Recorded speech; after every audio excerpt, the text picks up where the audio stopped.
Ең бірінші жұмаққа кіретін әйел.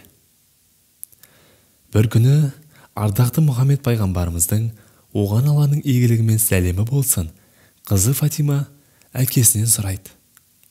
Әкетай, дүние жүзінде ең бірінші жұмаққа кіретін кім? Анау төменгі ауылда бәлен үйде тұратын бір кісі бар. Бірінші жұмаққа кіретін сол.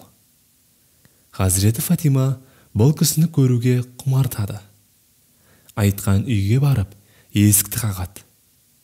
Арғы жақта қартайған бір әйел кісінің дауысы шығады. Бұл кім екен?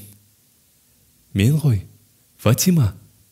Хазіреті пайғамбарымыздың оған Алланың игілігі мен сәлемі болсын, қызы Фатима. Енді әлгі дауыстан қиналып, абыржып шыққаны байқалады. Айналайын қызым, сені ренжімеші. Бірақ отағасының рұқсаты болмаса, сені үйге кіргізе алмаймын. Мен бүгін рұқсат сұрап қояйын. Сен ертең келе аласың ба? Бұл Фатима Расулуллах үшін күтпеген жағдай еді. Алғашқыда сасып қалады, бірақ кері қайтып кетеді. Ертеңнен әлгі қақпаны тағы барып ұрады. Қасына сүйікті ұлдары Хасан мен Хусейнді ертіп алады. Әлгі әйел тағы да жөн сұрайды. Бұл кім? Қасындағы кімдер? Бұл мен ғой, Фатима. Қасындағы балаларым.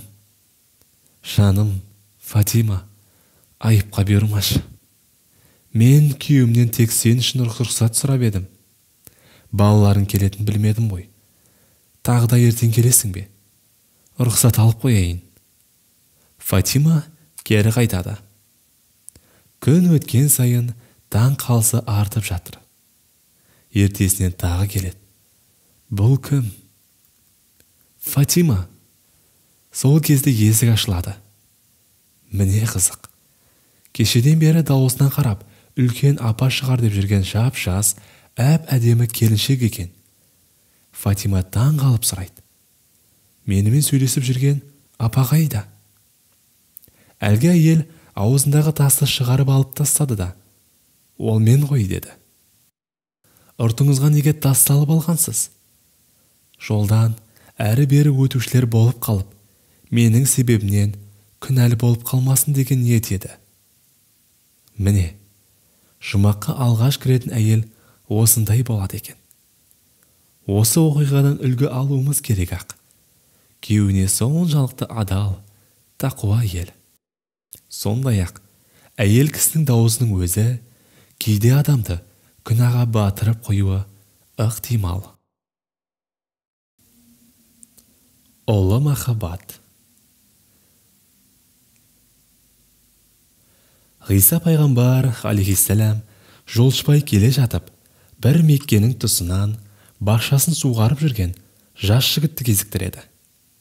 Жас жігіт, дұға етіңізші, Раббым өзіндегі махаббатынан бір ұшқынын маған нәсіп етсінші, деп өтінді. Ғиса алейхиссалам, сен оған шыдай алмайсың, деді. Жас жігіт, онда соның жартысындай-ақ нәсіп етсінші деп қиналды.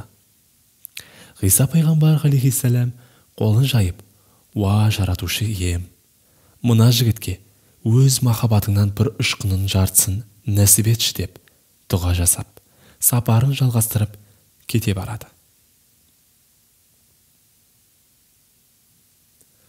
Арада бір шама уақыт өтіп, Ғисаның алейхиссалам жолы әлгі жігіт мекен ететін ауылға түседі.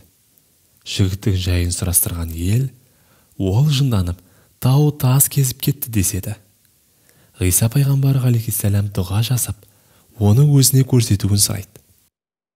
Лезде дұғасы қабыл болып, жігіттің бір тауда жартастың үстіне шығып алып, басын тік көтеріп, көз алмай аспанға қарап тұрғанын көреді. Ғиса алейхиссалам оған сәлем береді. Жігіт ештеңе естімегендей қалып танытады. Мен Ғисамын ғой, деп жігіттің назарын аудармақ болғанда, сол жерде жаратушыдан мынадай уахи келеді. Әй Ғиса, жүрегіндегі мендегі махаббаттың бір ұшқыны да жетпейтін махаббат бар құлым, адам баласының сөзін қайдан естісін? Құдіретімен ант етейін, сен оны арамен екі бөліп тастасаң да, ол ешқандай ауырсынуды сезбейді.